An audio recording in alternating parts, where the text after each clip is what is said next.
You can email or contact any of us at the Indiana Resource Center for Autism, and we are always here to listen and help and be a resource for you and your family. So with that, let's go ahead and get started. And I just want to share some ideas tonight about how we can incorporate some structured communication strategies throughout a person's life. So why these strategies work? Why do we know that structured strategies are a good thing to use? So we know that structure and predictability can help people increase their clarity and comprehension of things, and it helps support the organization of language. So by doing that, by using structured strategies, that is going to lead to greater success and independence for a person. And when we look at choosing the right supports, we want to look at which way a person learns the best. So for an auditory learner, if you look at the brain scan there on the left, this person has a really strong blue area. So that is what is lighting up when they're hearing information. And then the pink area is what lights up when they see information. So that would be like visual learners. And so a neurotypical person can process information both auditorily and visually, although usually one area might be a little stronger than the other for a person, but at the same time, they can really balance each other out. But when we look at a scan of a person with autism's brain, what we often find is that they have a much bigger, stronger, they have more connections in their visual processing part of their brain. So we know that that is a strength for them. They are very much visual learners quite often. So you want to think about, even with communication, as you're teaching a person language skills and teaching them how to carry on a conversation, what's the best way for this person to learn what I want to teach them? And so visually, we know that's much stronger learning style for a person with autism. And for many people, actually, the majority of people are more visual learners than they are auditory learners. So we're going to lean on those visual supports tonight. We also want to take into consideration processing speed. So processing speed is the time it takes a person to take in information, understand it, make sense of it, and then respond back to that information. And some people need more time than others to process what they're hearing. And so some tips that I would offer is to give extra processing time, just give people extra time to think about it.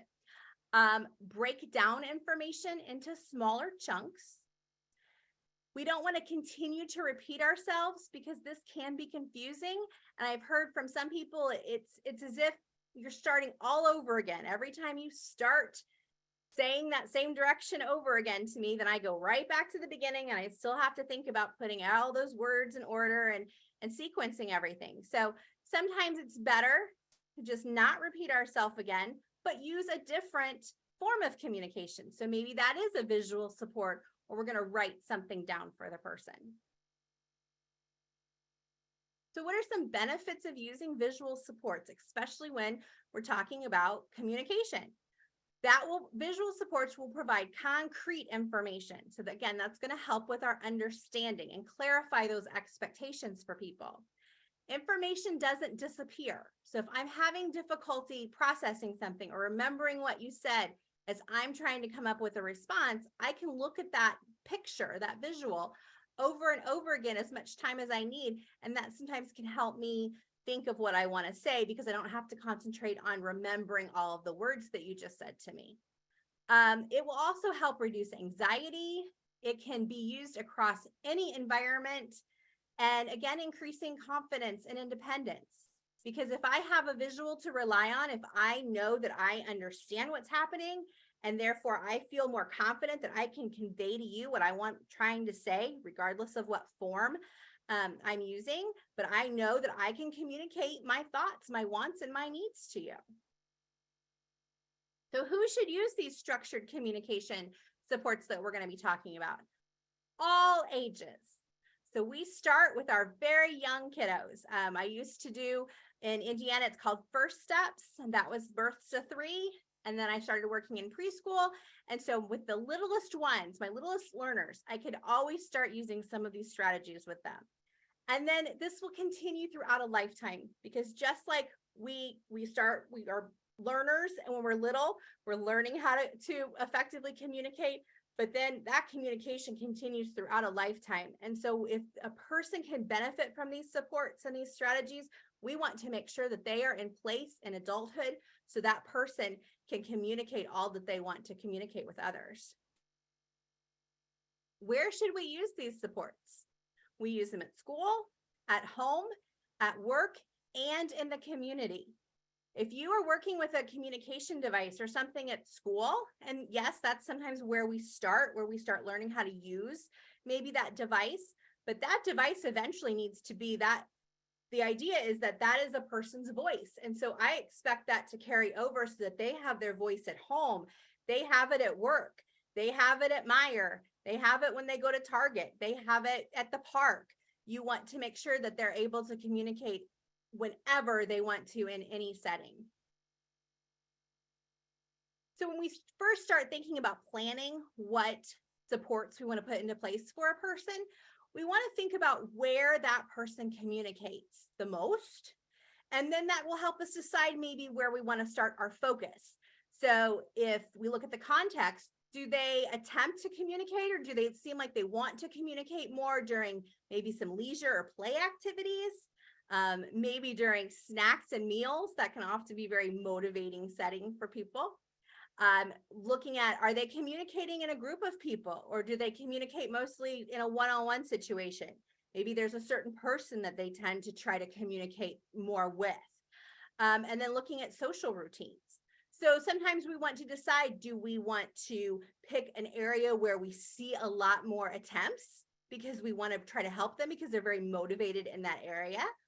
Or is it more of a context where, you know what, when we're doing some play activities, you know, the child is not communicating at all, or not really making much of an attempt to use some of their communication skills. So maybe that's the area where we want to start putting in some more supports, because we see that they're maybe a little more quiet in those settings. So you kind of have to decide where you want to start. And then again, those settings of home, school, work, and community. So if I have someone who talks a lot at home, and I've worked with some people like this who talk a lot at home, but then maybe when they get out in the community, there's a lot of unknowns, and there's a lot of different people you may come in contact with. And if they're not a very well familiar person to you, you might be more anxious to talk with them or something. So they don't talk with those people when they're out in the community. But it's important to be able to talk to people when you're in the community. You know, perhaps you need to find the bathroom somewhere, or there's an emergency and you need to be able to ask for help. So maybe that's an area that you want to start thinking about. How can we add in some of these supports so the person is more confident in their communication in a different area besides just with people at home? We want to look at, why does the person communicate? What's the function of their communication? So when we first start off, people are beginning communicators. Younger, typically we think of this as younger kids, but it really doesn't matter how old you are. It's more about, where are you at in your journey of learning to communicate with others? And so are you doing a lot of requesting, rejecting of things, and gaining people's attention? Those are kind of 3 of the basics. And then as we increase our language abilities, we start to comment, we start to give other information, we start to seek information, we participate in social routines, have conversations, and express our feelings. So we want to think about, what is the function of the communication that the person has now, and maybe where do we want to go from here? What's the next step? What do we want to help them try to increase in their abilities? We want to think about ways to address communication challenges. So we've talked about the visual structure. We're going to use visual supports, but we also want to increase motivation. And we know social engagement activities and routines can be one way to help, be very motivating for someone. And that's also a really great way to have lots of opportunities to practice communication skills.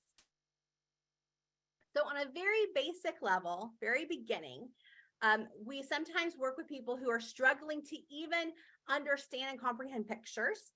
But we can use objects. So object communication is something that I have seen more success with in schools, but sometimes we start with those pictures when actually we need to kind of back down a little bit and really see what the person comprehends. And so objects can make a lot of sense to someone. So if I need to go to the bathroom, or if I need to tell a student it's time to go to the bathroom, I might use the toilet paper roll as my communication object. If I'm thirsty and I want a drink, think about what younger kids do. Little ones will hold up their cup to you. It's almost like it's a gesture, or, like, fill my cup, I'm thirsty, I want something to drink. So you can teach a person just like you teach them to use a picture communication system. If that is not what they're ready for, they can have an object communication system.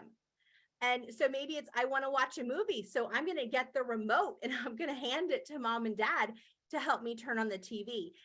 Sometimes I encourage people to say, have a remote that doesn't work, because it's the object that we want to teach the kids to do. Because if they're like the kids in my household, oftentimes by the time they're very tiny, they know how to use that remote better than I do. So those are just some tricks that you can use for object communication. We can also use it as a way to tell kids what to expect, what's going to happen.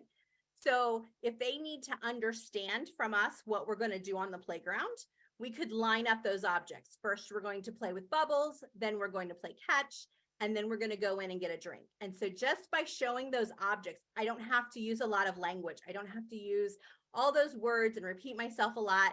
By seeing it over and over again and looking at that, the kids know and understand what we're trying to communicate to them as far as what is the plan for recess today. Then we move on to picture communication, which probably many of you might be familiar with if you've had your kiddos either currently or in the past use pictures for communication. And so these are just two examples of boards that, like I said, food is a very highly motivating thing for a lot of kids. So we oftentimes start to teach some picture exchange during snack time, or, so that they can make choices. So sometimes it's just having a board of pictures. And then the board on the right, where it shows we've got some little cases. So in that sense, those are for kiddos who maybe don't recognize the like the fish cracker packaging yet, but they know what a fish cracker or what a fruit snack itself looks like. So those are in containers, so they can use object communication for those things. And then we're kind of going to gradually go down to they can use the wrappers for things. So you could do something like this at your home if you have favorite snacks and favorite food that you want your child to start requesting and practicing. You can also use this as an idea for if there's a certain toy, take photographs of your kids' favorite toys. And then the toys might be high up on a shelf, but if they can get that picture and hand you the picture of what they want, then that's how they can tell you, hey mom, can you get down this ball popping machine for me? Or can you get down my car for me? So that's a nice way to start at home with picture communication. And again, as people are growing, we want these pictures to grow with them. And so many young adults that I've worked with, where do you go to hang out? A lot of times it's at the coffee shop, or it's at, my favorite Starbucks. So are we making sure that we have communication set up for people who want to order at Starbucks? They can go up and maybe they don't have a device. Maybe at this point, we're just using the pictures. They can point to the pictures. They can make a communication strip.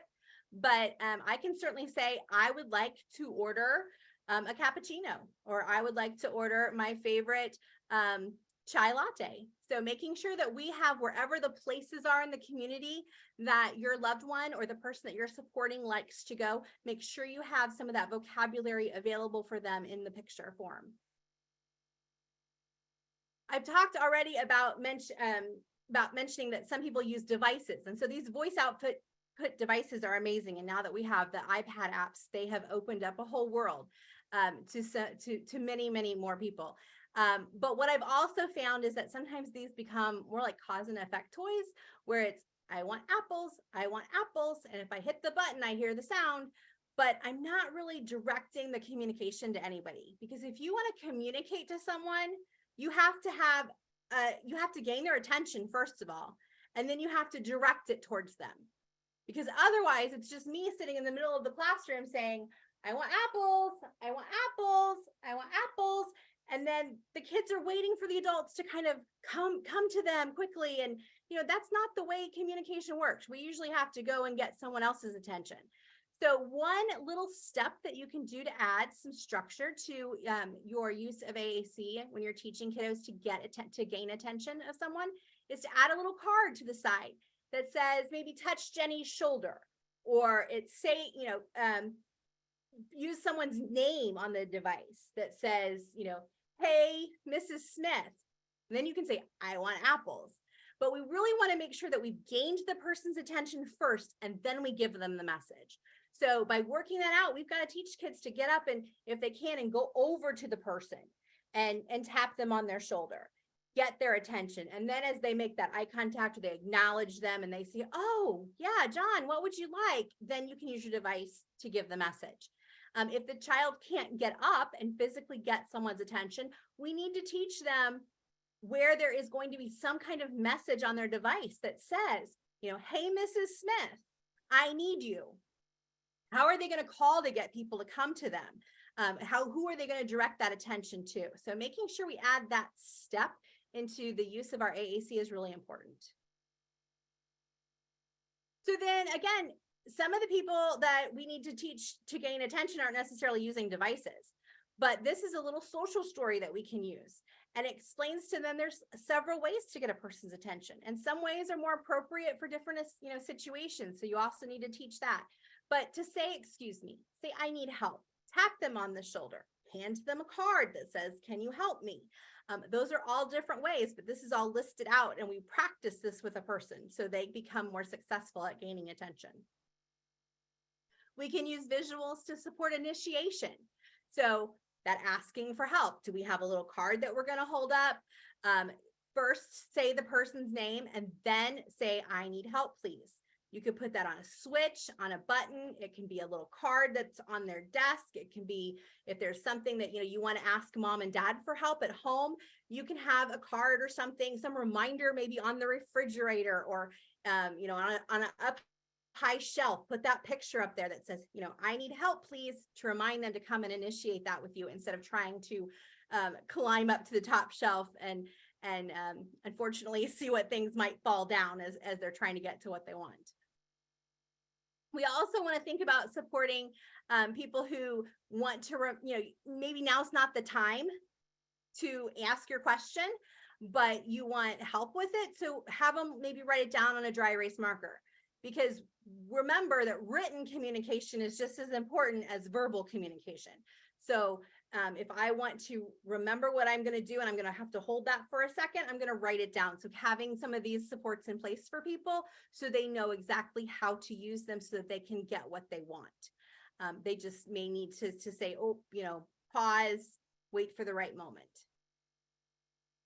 Another thing, when we think about motivation and trying to work on initiation of our communication, is using the things that the kids typically really want to do. So maybe they want to ask someone, hey, do you want to watch a movie? And so you give them the 3 or 4 options that maybe they have for the evening, and then they can initiate with somebody and say, do you want to watch Scooby-Doo, or do you want to listen to, to music? Do you want to listen to Keith Urban? So this would be some kind of a support that you could make of your kids' favorite activities, where they could ask family members things, or at school, they could ask another peer what they would like to do. And this would work for a child who's verbal and who can read, because then they could just read the sentences and it's just a prompt for them to remember how to put all those words in the right sequential order to ask a question.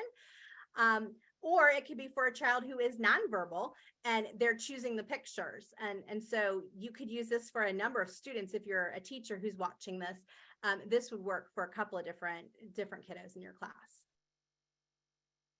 We want to teach generalization with communication supports.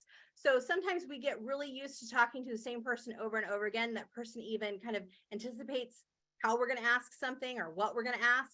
So we want to teach kids that you have to talk to a lot of different people, and you can ask different things to even the same person. So by mixing it up, doing a support like this, maybe you're going to, you're working in an office situation or something where, sometimes you have to ask Miss Moore if she has, tape or boxes, but then sometimes you have to ask Mr. Gaffney if he has the tape or the boxes or the address labels. So giving people options of what they can ask other people for. Sometimes we just get very rote in the way we say stuff, the way we repeat the phrases, which is a good way to start practicing sometimes, but we want to try to expand their language and also generalize to different people. Another idea is using conversational prompts. So you might want to select some topics. And so a person might just need a sticky note that has some lunch topics, and you do this before you would have a meal or have lunch at school, and you write down maybe 3 or 4 topics that the person can do. They can change sometimes, but they just know that they've got that prompt reminder. So that's where the structure comes in. It's something that they rely on. Every day I know I'm going to look to this to help me with my topics. And then eventually, what I have found is that many of the students that I work with, after a while of practicing with using these structured supports, then they start to kind of memorize the topics, or they become a little bit more flexible with what they're able to talk about. But the blue card is for someone who just needs the topic, and then they probably are okay. They've got some sentences and some questions to ask or comments to make about those topics. You might have someone else who needs a little bit more structure. So for that is in the book, we've got a question to start with. So we have the topic, which is sports. And then you can say, oh, did you see the IU game last night? Or you've got some kind of a prompt, or maybe you need a prompt of a question and a comment that they can make. So you can give them as much support as they need to participate in that conversation. Then thinking about communication supports that you can use during games. So a lot of times it's not some long sentence. It's not a big request. We just want to make some nice social comments. So putting something, it can be, a fancy look like these that say, oh, that was a bummer, or hey, good throw.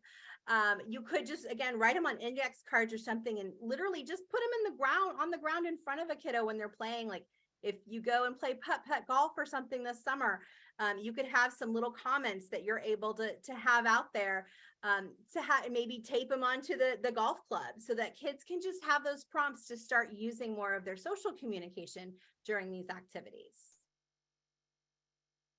So to support requesting, one thing that I encourage the adults in someone's world to do, or who's working with them, is to go through your day and make a list of what all the things are that you have to request. Because obviously we request more than just maybe what we want to eat, although that tends to happen a lot. But you'd be surprised when you think about going through your day, how many questions you might ask, or how many things you might need. So we want to think about that too for our kids. So at school, what are typical things that kids at school will make requests for?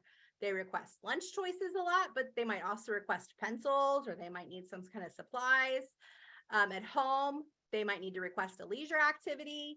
At work, we have to request more supplies sometimes.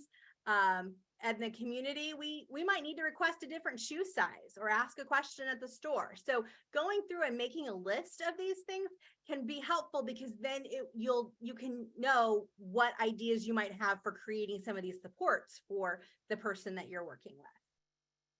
And then same thing with commenting. What do kids at school often comment about? In some classes, it might be art projects. Maybe they the student just went on a field trip somewhere. And so you need to think about what kind of comments they're going to make the next day about that field trip. At home, we comment about movies a lot, or TV that we're watching. At work, travel is often a conversation that you might have a lot. So you want to either practice having those conversations or make some little cheat sheet lists of ideas of what the person could say to comment when the topic is traveling. And then in the community, oftentimes we talk about the weather. We know it's raining outside, but we still talk about it raining anyways. It's just kind of a polite thing to do. That small talk can be really hard for some people. So how can we create a support that we could have it so that they know they can rely on it if they kind of need a prompt, or they're not sure what to say, or they don't remember what would be a polite thing to say. But we need to know and have those ready. And then we can also use structured supports to clarify expectations. So for instance, the bus. Now you might be, if you've got someone who's just reading, they might just need the words to this, or you can put pictures with it. But these are the bus reminders. We need to talk quietly. We need to sit in our seat. If they wear a seatbelt, you need to keep your seatbelt on in the car or on the bus. Hands to yourself. Maybe you can listen to music, or you need to always listen to the adults when they're giving you directions. So this is a way for us to communicate those expectations, because sometimes for some of our kiddos, we can stand up and we can say all these things, and it's kind of like the Charlie Brown, wah, wah, wah, wah, wah, wah, wah. We know that's what the kids are hearing. But if we put the picture up, it draws their attention to it, and it's actually a more effective way for us to communicate what we need them to know. I love this little cartoon here. It says, ice cream, please, mommy. And she's like, no ice cream for you, Jeffy. You haven't touched your sandwich. And then he goes and he literally touches the sandwich. Now can I have some ice cream, Mom? So, I mean, how many of you, I can't see your hands, but I'm sure some of you are raising your hands like, yep, that is my child. So how can we communicate to our kiddos? I loved it. Carla raised her hand. Thank you. How are we going to communicate these expectations to our kids? So sometimes using a first then chart can be really helpful, because it's our way to communicate those expectations to our child, and it's our child's way of comprehending and understanding what those expectations are. So again, first you eat the sandwich, then you can have your ice cream. So we're going to clarify that we're going to eat the sandwich, not just touch it.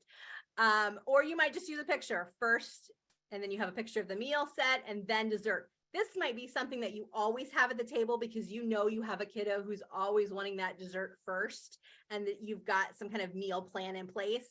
So this might be a pre-made thing. It might be a dry erase card, and you can ask, if you don't have any access to a laminator or something, ask your teacher if they can just laminate a piece of paper for you and send it home. And then you could use a dry erase marker or put it on a dry erase board that you can get at the dollar store, and you can create these little first then charts. We have some on our website that you're welcome to print off. They're in a Word document. You can alter them and add Google images as you want to, but these are really nice to kind of just, this will limit the amount of conversation you have to have back and forth. This is the plan. These are the expectations. So let's talk about other things, other topics besides just when can we eat the ice cream. Schedules are also a really important way to communicate to our kids what the expectations are, what the plan is. It tells them what order things will happen in. So if your child has some kind of a language challenges, language disability, where they sometimes have difficulty with sequencing, that also plays into their ability to communicate and to sequence what the words that they're saying, as well as sometimes sequencing the activities that they're doing. So if you've got someone who's a reader, you just can write down a simple list. You know, we're going to play, wash our hands, have dinner, iPad for 30 minutes, and then take a shower. That's the expectation. Some of the kids are going to need pictures. So you can do a simple picture schedule on your, this one is a magnetized one on the refrigerator. It's a strip. If you don't have the Velcro, you can just use the paper clips. You'll see some of those things are just written because they didn't have a picture for it. Okay, we'll just cut a little piece of paper into a square, and I'm going to write the word on some of them. I might draw a stick picture if I need to, of a person or something. So whatever we need to communicate to the kids. But then we can let a person help us set their schedule. And that also helps us check for their comprehension of what's happening, and does the order make sense? Are they able to sequence these things? When you're able to sequence, when you're working on sequencing, whether it be a story task, anything you're doing, so that can also help with your ability to communicate things in a sequential manner. So how do we retell a story? We have to tell it in the right sequence. So sequencing is really important, and schedules can be a big help as we're working on that skill. Here's another just ideas of schedules. This blue pocket folder is at the dollar store that you can get, and you can make those for schedules for your home. The first next then is really great for if you're out in the community, where are we going to go next? You know, maybe we're running errands. You can let kids know. Again, you can have something that's nicely made on the computer if you want to have those pictures. Sometimes you can just write the words in. Sometimes you can just grab some Google Images if there's common places that you go, and you could print off your own pictures. Paint chips are one of my favorite things. And if you've heard any of my other webinars or presentations, I have a way to use paint chips for pretty much everything that I do. So paint chips are great though for schedules and for sequencing and planning and giving directions. So I love them because the colors, the kids are drawn to their favorite color. And then some of these are so nicely laid out with the white lines in between to really separate each step. So you could use it as a schedule where we're going to go to the bank, CVS, Dairy Queen, and then home. Or you can maybe do a recipe, or maybe you're telling them, you know what, I need you to follow these 3-step directions before we leave the house. So I need you to pick up your shoes that are in the living room. I need you to put on your tennis shoes and put on your coat or something. And so you write that down on a little strip, and that's what they need to do to follow those directions. So if you've got a kiddo who has difficulty with receptive language, which is understanding those directions, but if they're a reader, you can write it down for them, or you can have those pictures in place to show them what it is that they're supposed to be doing. We also want to make sure that we're communicating the concept of change to our kids, and that they're understanding not only that there is a change, which can be very anxiety producing, but what's the plan? So if this change is going to happen, what are we going to do instead? So for that little card at the top about the baseball game, it says the baseball game is canceled for today. It's raining too hard. You'll play next Saturday. So that's a nice little thing that we can put up on our calendar if we have to change it. I love to use sticky notes because they're so just easy to grab, easy to put up on a calendar, and it will tell the kiddos what the plan is, so that make sure they know they're going to play next Saturday. For William, his afternoon schedule had to change. Normally he does weight training in the morning, but because of a mix up in gym times or something, he needs to go in the afternoon.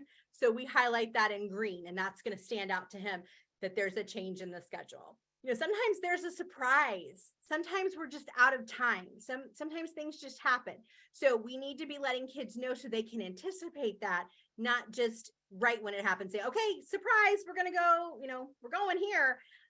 Maybe we should let them know that first thing in the morning that there was going to be this change. If we're out of time, we have to pause and then we'll come back to it. So how can we just communicate all of these things that kind of happen really quickly? But if we have that picture, they can kind of look at it. And again, that process, what's my plan? This is going to be okay. Here's how I'm going to work through it. Here are my options. That can really help, because I think sometimes we communicate and we tell our kids things and they seem to have that knee-jerk reaction, but it's really because they just need a moment to process it. And by using strategies like this, it gives them that time to work through it a little better.